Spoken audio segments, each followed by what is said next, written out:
Satuan Unit Laka Lantas Polres Kabupaten Musi Banyuasin, Sumatera Selatan, melakukan olah tempat kejadian perkara kecelakaan di Kecamatan Sekayu, Kabupaten Musi Banyuasin.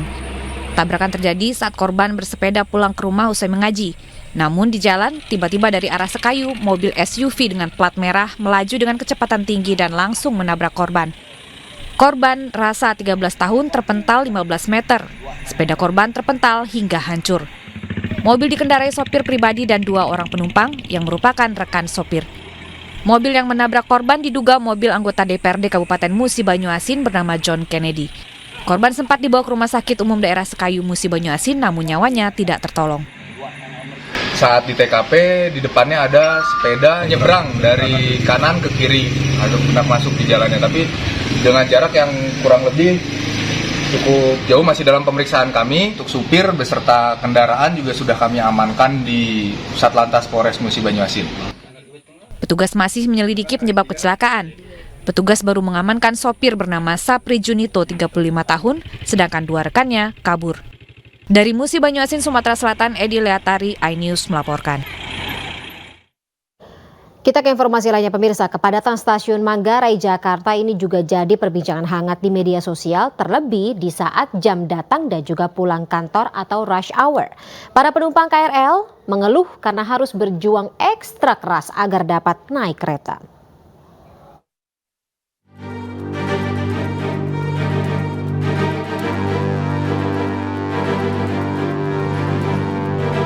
Kepadatan penumpang di stasiun Manggarai Jakarta tengah menjadi perbincangan hangat di media sosial. Terlebih di saat jam sibuk, baik jam berangkat ataupun pulang kerja. Hal ini terjadi sejak stasiun Manggarai mengalami switch over atau peralihan sistem pelayanan per Mei 2022 lalu, membuat jumlah penumpang membludak, khususnya mereka yang sedang transit. Selain harus menghadapi jumlahnya yang banyak, para penumpang juga harus berusaha lebih saat akan transit ke tujuan masing-masing. Sejumlah penumpang pun mengeluhkan jauhnya akses transit. Sejumlah penumpang mengeluhkan hal ini karena selain di peron, di dalam kereta pun mereka juga berjuang ekstra karena harus berdesakan. Kondisi ini sangat rawan aksi kriminal seperti copet, pencuri, hingga pelecehan seksual. Mereka berharap adanya perbaikan dan perubahan sistem layanan KRL agar lebih memudahkan masyarakat.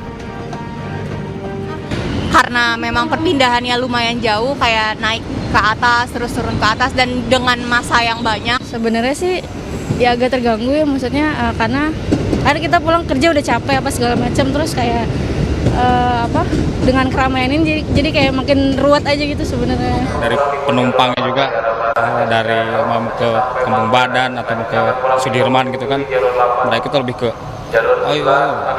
lebih ke ya dari jam sibuk. Untuk jam-jam 7 ke atas, jam 8 itu udah biasa kembali ya, lebih lantai, lebih santai, apalagi siang ya, terus sorenya juga balik lagi, sibuk lagi. Menurut manajer Humas KAI Komuter Line, Leza Arlan, salah satu penyebab kepadatan di stasiun Manggarai ini diakibatkan belum selesainya pembangunan stasiun Manggarai secara keseluruhan. Adapun saat ini proses pembangunan baru mencapai 60%. Berdasarkan timeline dari Kemenhub, baru akan selesai di tahun 2025. Ia pun menambahkan kepadatan terjadi karena adanya kereta yang datang secara bersamaan. Kita beralih ke informasi berikutnya pemirsa. Momen harum mewarnai prosesi penutupan pendidikan Bintara 2023 Komando Daerah Militer Iskandar Muda Aceh. 50% Bintara TNI Angkatan Darat yang dilantik berasal dari keluarga petani.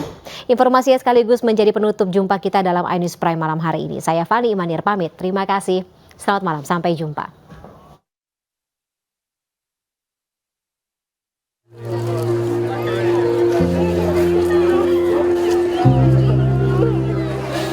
Suasana haru bahagia mewarnai prosesi penutupan dan pelantikan pendidikan pertama Bintara yang berlangsung di Sekolah Rindam Kodam Iskandar Muda, Kabupaten Aceh Besar. Bahkan dari beberapa siswa TNI Angkatan Darat ini mencium kaki para orang tua sebagai bentuk penghormatan dan terima kasih.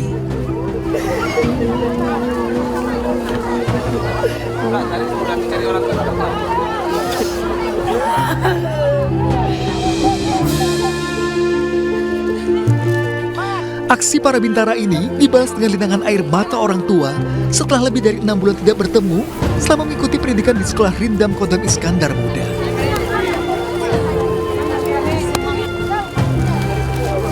Diketahui, dari 174 orang siswa bintara yang dilantik, hampir 50%-nya adalah anak petani dan pedagang yang tersebar di seluruh kabupaten kota di Aceh. Kita sebapak sebelumnya, Pak. Bertani, Pak.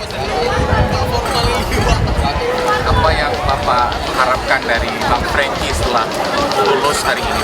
Ya pokoknya harapan kami dia bisa mengabdi sama negara, berguna sama orang tua. Itulah yang paling utama. Kebanggaan seperti apa yang Bapak punya ketika melihat anaknya dilantik? Apa namanya?